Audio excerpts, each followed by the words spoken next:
Welcome, I'm Paul, this is Dave. Today I have 12 Glitch in the Matrix and supernatural stories for you. And we start with the Bond of David. Case file number 2385, written by Choose the Red Pill. Yes, 2 faces, 1 name. I started a new job a few months ago. I met David, and we instantly vibed. He showed me around the office, helped me whenever I had a plethora of new person questions, and we sat and had lunch together one of the days. This man was literally a few feet away from me. I could study his features. He sat in my office a few times when we had free time. Again, I saw his face clearly. All of this happened in the same week. The next week, a new face stands at my door, excited to see me and asking about my weekend. I didn't recognize him and must have looked confused because I saw his face drop. I almost asked if I knew him, but I was too awkward to. I figured it's someone I met briefly the week before. I went to David's office at lunch to ask him about the coworker, but instead of David, I found the coworker in David's chair, acting like he belongs there. He would have been startled to be discovered in someone else's office. I played it off casually, trying not to look confused again. Just made small talk and left, scratching my head, might I add. At the staff meeting, everyone was calling the coworker David and carrying on like that's always been David. I swear on my life, that's not the man I met in my first week. David had brown eyes, brown hair, and was thin. This coworker has blue eyes and is stocky. The hair color is the same, but not the styling. Even their clothing styles are different. I was in so much disbelief that I actually studied the thumbnail on his email profile picture, looking for any signs of old David. The new David only greets me in passing, but nothing further. He doesn't stop in my office on his breaks or interact with me outside of a polite hi in the mornings. I don't blame him because from his perspective, he probably thought I was standoffish when I didn't recognize him. I want to tell someone so badly because I'm so confused, but who could I tell without sounding crazy? I've had no recent falls, no substance use or prescribed medication. I don't drink or smoke. I'm healthy and fit in my 30s. I have no other explanation for this. I'm dumbfounded and still trying to process it. Nothing else at work or at home is out of the ordinary. I see old David's face clearly when I think about him. I don't understand how a completely different human is living his life and nobody but me seems to be aware. This experience is single-handedly the most confusing thing to have ever happened to me. I am adamant that the new David is not the man I befriended in my first week. Sure sounds like quantum immortality to me. It's kind of like a scene with Guinan in TNG. Capable of sensing different realities and when something is out of place, only in this case, everyone has that sense if we're ported to a different universe, because some things are just out of place, in this case, David.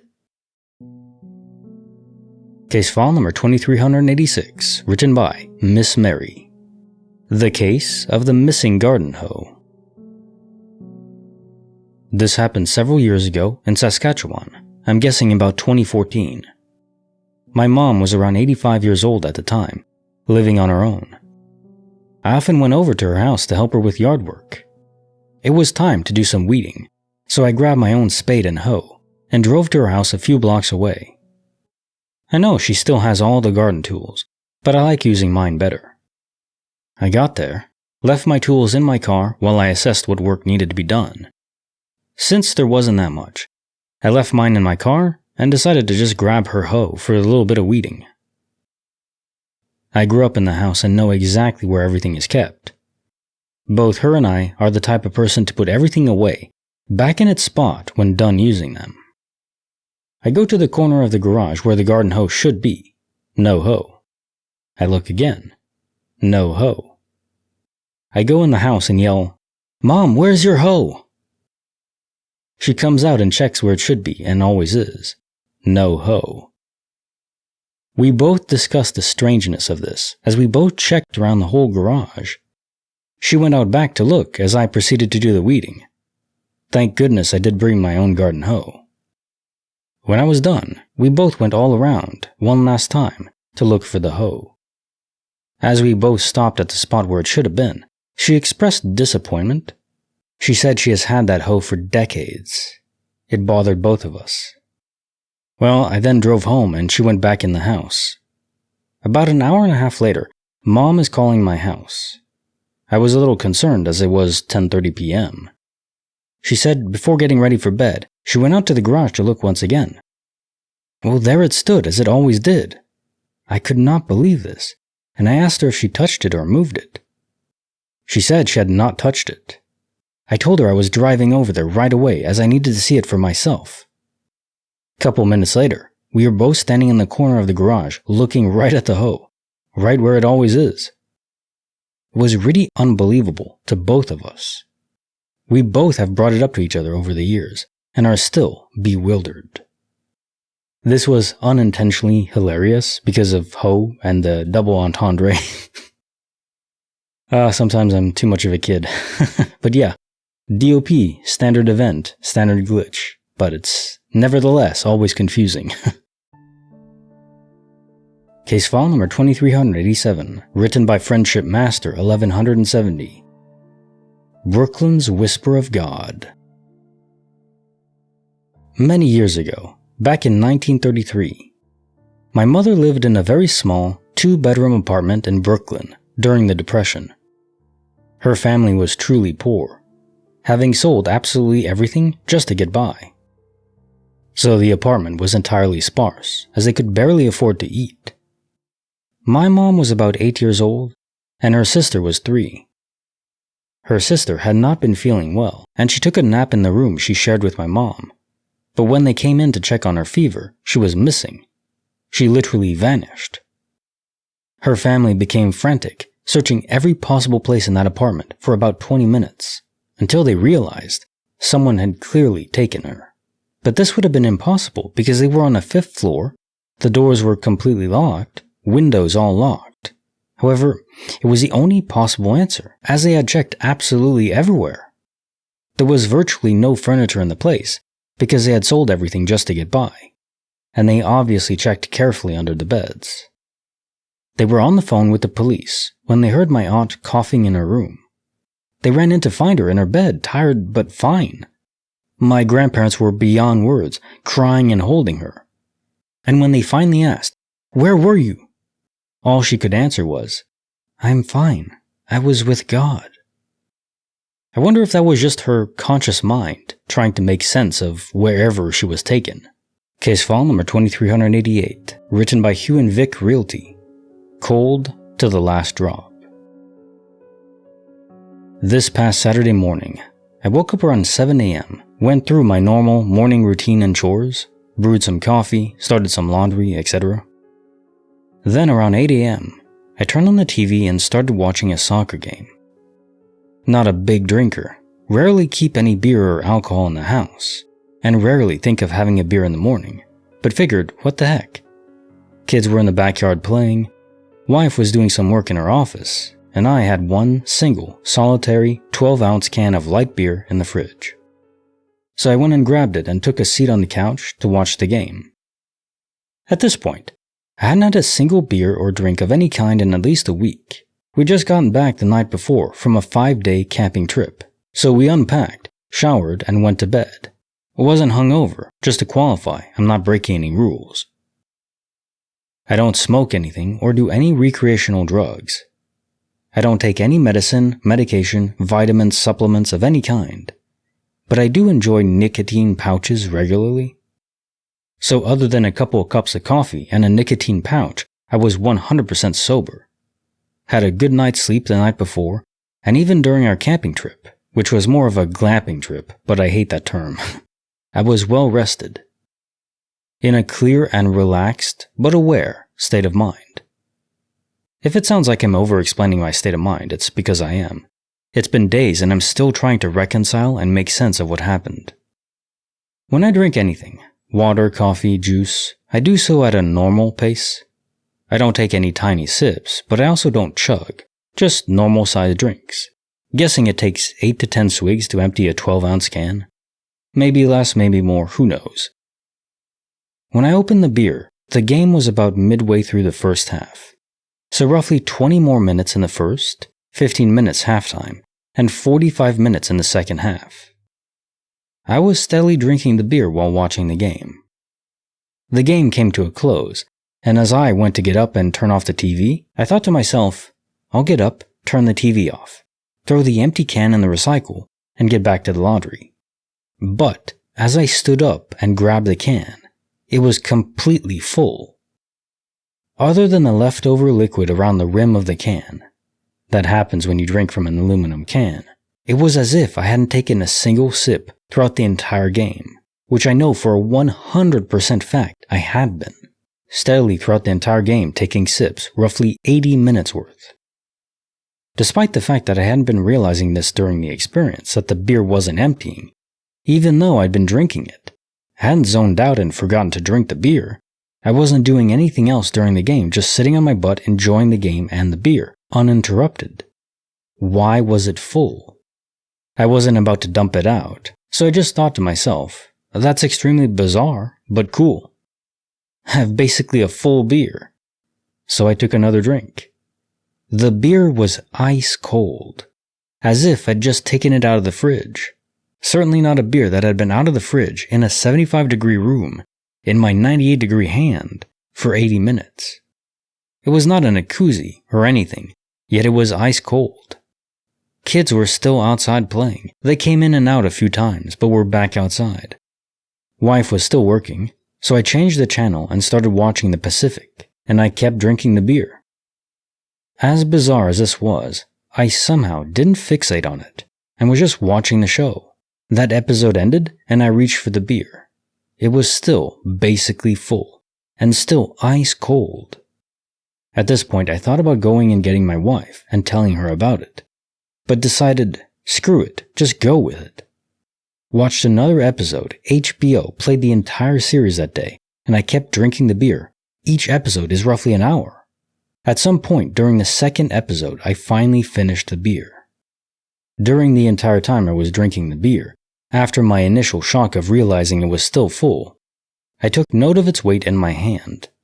The whole time I'd say it felt more than half full, but I was able to just keep drinking it and maintain its more than half full weight.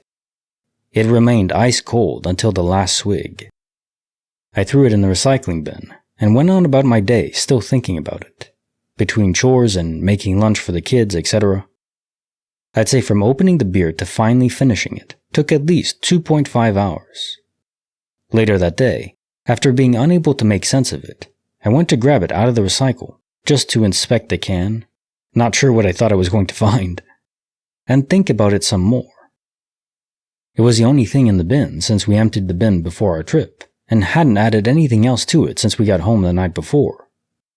I'm adding this in case anyone thinks I maybe had several beers and imagined this one up in a drunken stupor. I didn't. There was only one can in the fridge. Kind of the whole reason I decided to even drink a beer in the morning. There was only one there. And there was only the one beer in the recycle bin afterward. I am honestly very skeptical about glitches in the Matrix. There must be a logical, reasonable explanation for these posts, right? But here I am, unable to come up with a logical, reasonable explanation for what I experienced. Truly just bizarre. The only thing I could think of was this was my glitch in the Matrix experience. A rather uninsightful, inconsequential glitch compared to most others I've read, but still really cool to me. And in typing this post, it turned into another exercise of trying to make sense of it. Also, at some point after the soccer match and becoming aware of the experience, while watching the TV show, I intentionally started taking bigger, longer swigs from the can. Not chugging it, but the size of swigs where I'd have expected that 4 or 5 swigs should empty the can. And I was able to take several swigs of this size. I remember thinking that as many big swigs as I've taken, I should have been able to finish 3 or 4 cans. And that was after watching most of a soccer match while taking normal-sized swigs for over an hour.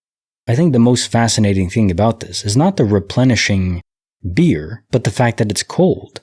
I think it kind of proves that this beer was being transported from a different universe, probably from a fridge, probably 4 or 5 cans worth of beer were just mysteriously disappearing from their fridge. And not the whole can. The can itself was probably still closed. It wasn't even broken, the seal on the top.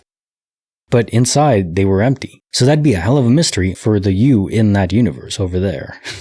Case file number 2389, written by Jess Gial. A glitch between good mornings. I'm really freaked out by an experience my daughter and I had last week. We were selling Girl Scout cookies from a Walmart early in the morning and had a repeat event happen. It wasn't busy at Walmart and we weren't really selling cookies, so I told my daughter, 15, to say good morning to everyone that walked by. 2 men walked out of a Walmart that I had noticed walking in separately a bit earlier. As they were walking out maybe 10 feet apart, they were not together. I told my daughter to get their attention and say good morning.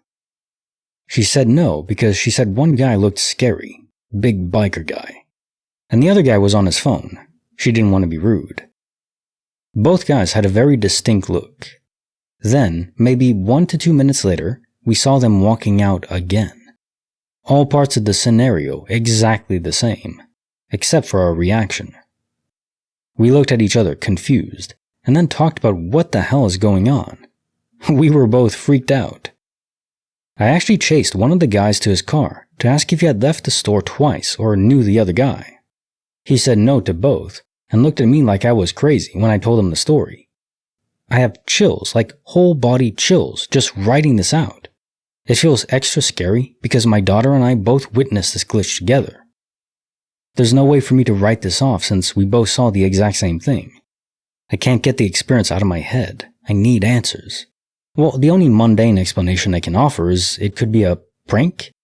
There's people that have twins and they go around pranking people. Maybe you're on a Instagram reel somewhere, your reaction.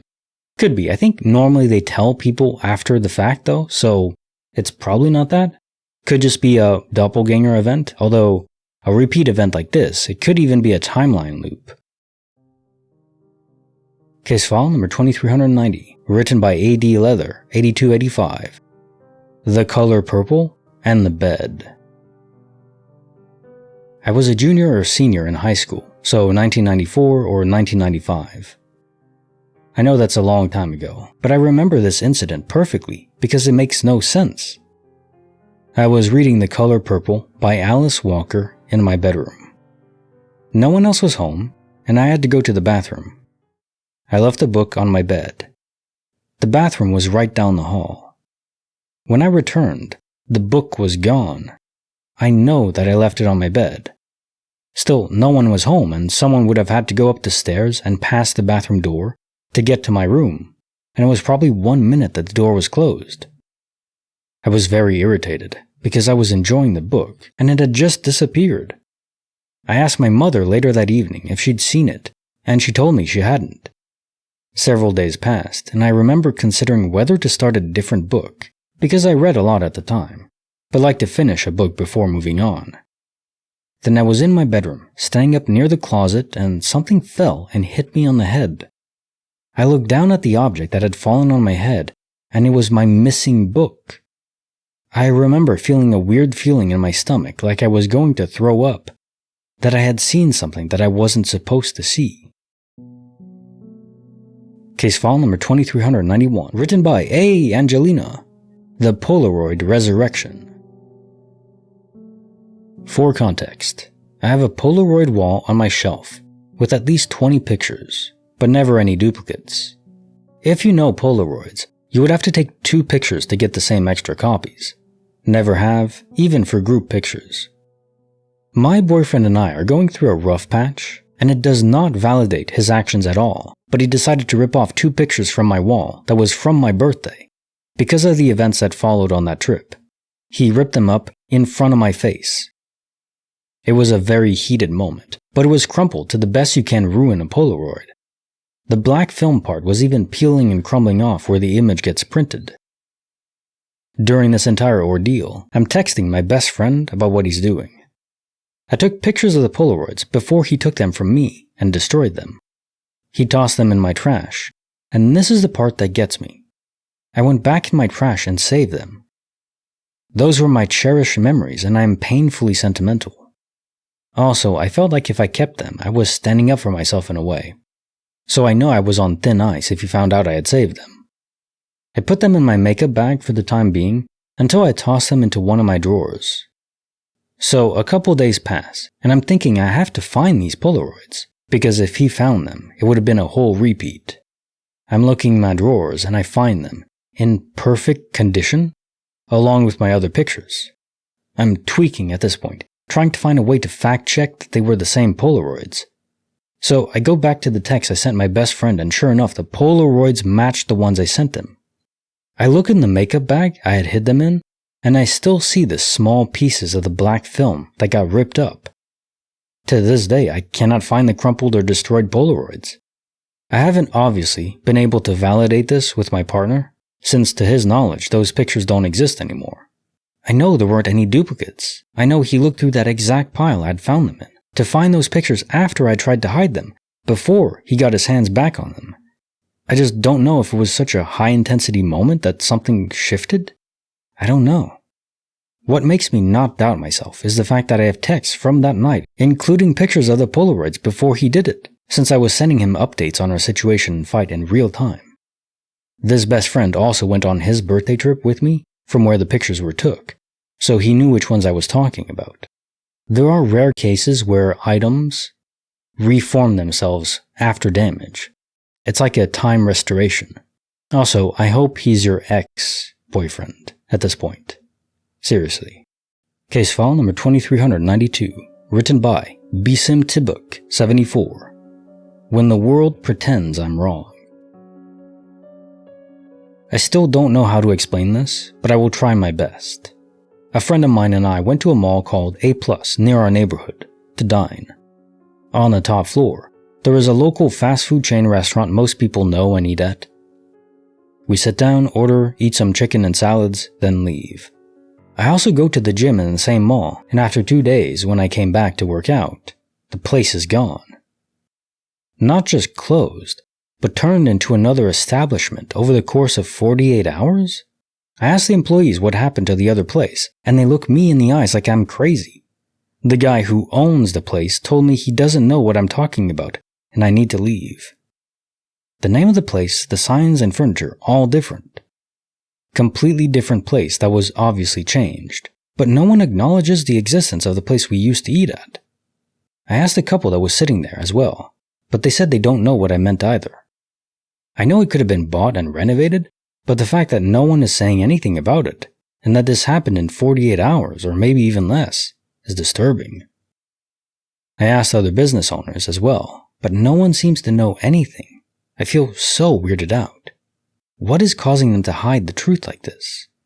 I don't drink or smoke, and I'm 20. Different reality, most likely. Case file number 2393, written by My Dog is a Grizzly Bear. The Mystery of the Fourth Dish. I haven't really had any weird experiences like this before, and I wanted to shrug it off.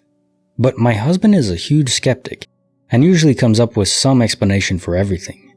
This stumped even him. So I was serving dinner tonight, soup. I noticed that we had 4 of these particular bowls in the cupboard. This was extremely strange and confused me immediately, because we bought this set of 4 bowls at Target many years ago. There are only the 2 of us in our house, so we would never buy 6. Anyway, about 2 years ago, we broke one of them, which bummed me out because I hate having odd numbers of dishes. So we've had 3 of them this whole time. I am 100% certain of this. I actually stopped when I opened the cupboard because I was thinking, what the hell? And said to my husband, we only have 3 of these ramen bowls, right? And he said yes, because we broke one a long time ago.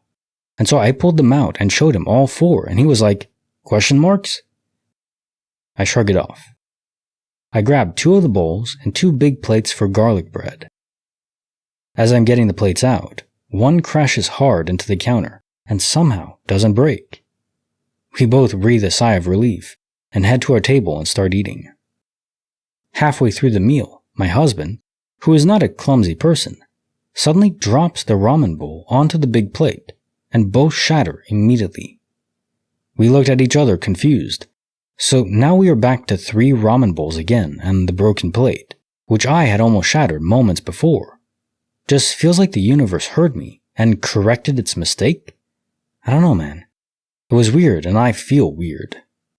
I do believe the universe tries to correct its mistakes, so perhaps. Case file number 2394, written by Zivarenho. A quarter century of light, swallowed by the void. Here's the thing. Since I was 18 years old, I'm 45 now, I've been getting my hair cut by the same hairdresser at the same salon. After every haircut, I move to the chair where they wash my hair, and every single time I lie back and look at the ceiling, the bright LED light directly above the wash bin blinds me. It's so strong that I usually keep my eyes closed most of the time. I get my hair cut about every 3 weeks. Then, about 3 months ago, I went to lie down to have my hair washed, and while half squinting, I looked up at the ceiling, and the LED light wasn't there. I was a bit shocked. I said to my hairdresser, "Wow, you finally removed that bright light. Awesome." And she looked at me and asked, "What light?" I said, "The one above the wash basin. It always blinds me when you wash my hair. There's never been a light there. Ever." I paused for a moment, then just said, "I must have mixed something up, sorry." But of course I hadn't. I mean, I've been getting my hair cut there for over 25 years, every 3 to 4 weeks at the most, and that ceiling light was always there. If I got my hair cut after dark, it took me 5 minutes to adjust my eyes, so I could see where I was going because of how blinding it was. And now all of a sudden, it was never there? What the hell? The salon is quite small, just 2 haircutting stations and 1 wash basin, which has always been in the exact same spot, so there's no way I could be mistaken.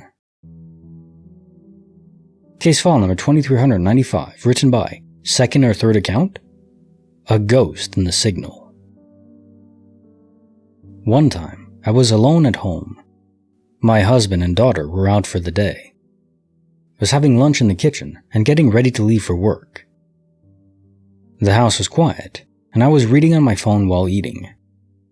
I then heard the distinct sound of a cell phone starting an outgoing phone call. The sound came from around the corner from the hall leading into the kitchen. Being in a relaxed state, my first thought was that it was my husband walking towards the kitchen, but then I remembered he was already at work for the day, and I had dropped my daughter off at school. I froze. My heart started racing, and I listened intensely.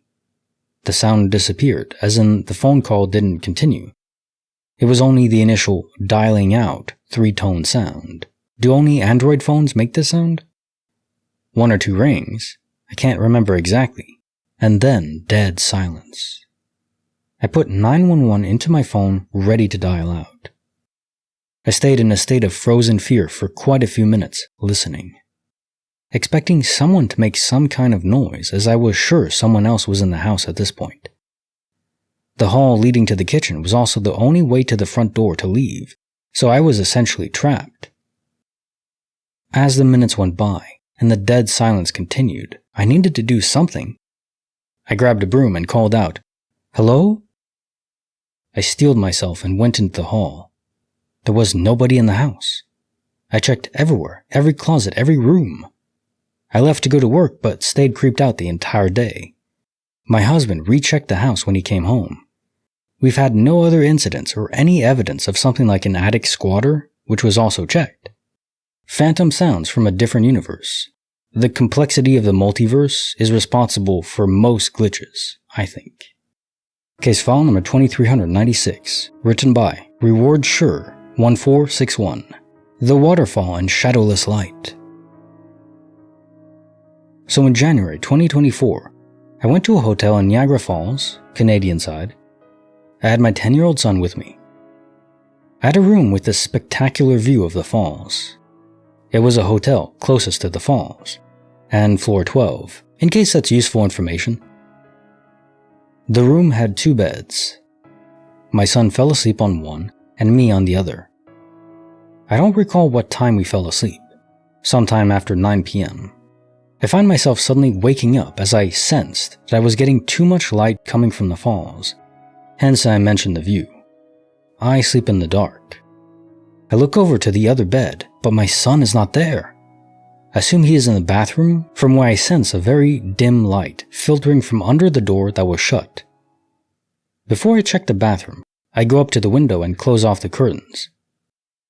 As I'm walking to the window, I have to pass by the entire other bed where my son was supposed to be, and from the light filtering in from the window, I can see it is empty and the covers are crumpled. After I close the curtains, I go to the bathroom and I finally notice that the bathroom lights are off. The light filtering out is too white, whereas the bathroom lights were yellow shade. I didn't think about this when I first looked over, when I didn't see my son. Plus, this all happened so quickly.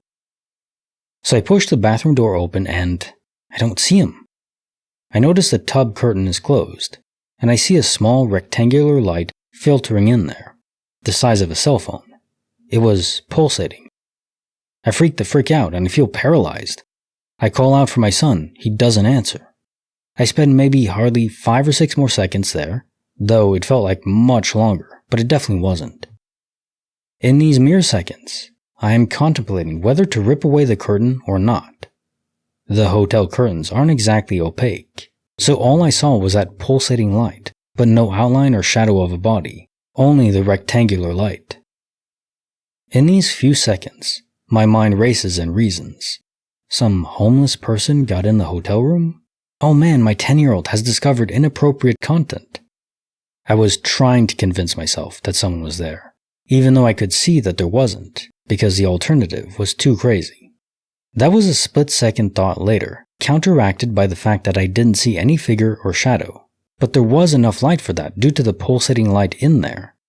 In other words, the tub was empty, and had there been a figure for real, I suspect I would have startled them enough to charge at me, or make some noise, or move, thereby giving away their existence.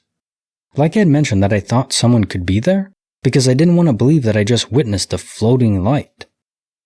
The former is more me trying to reason with myself than the latter, which is even more crazy. Perhaps someone with a psychological background can explain better now how fear actually works? It isn't always rational. I rushed back out before I could decide my next steps, and lo and behold, my son is on the bed where he's supposed to be.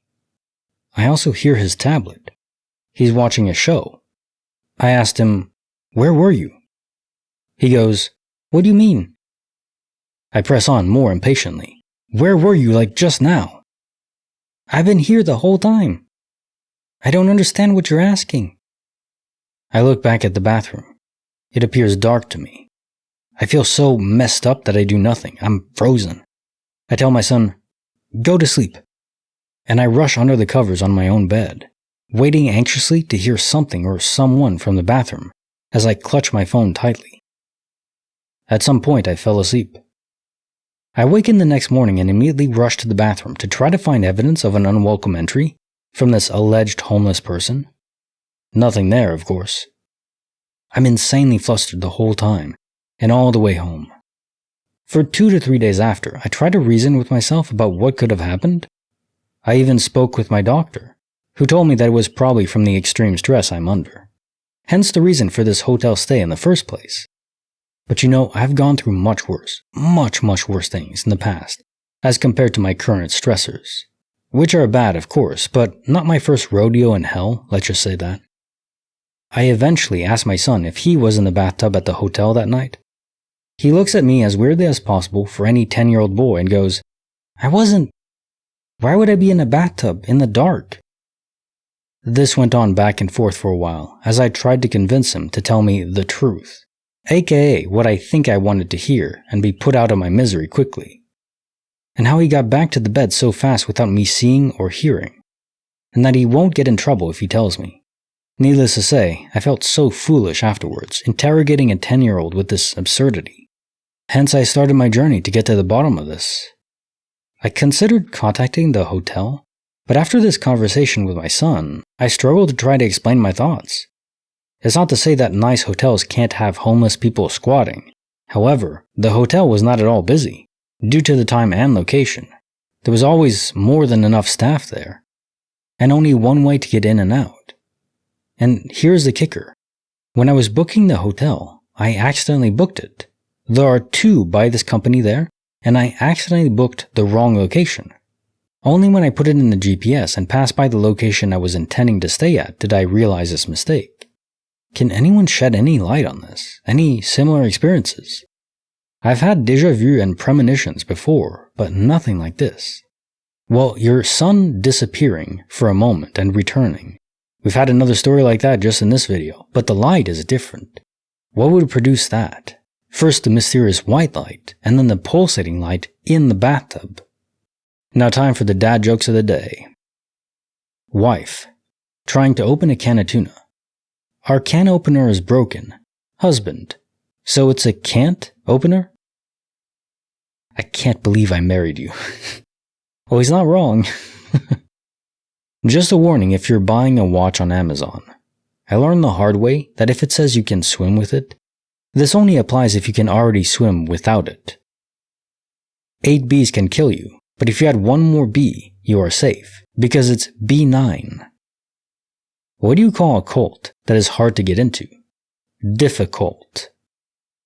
When my wife was in labor, I told her jokes to distract her from the pain, but she didn't laugh at all.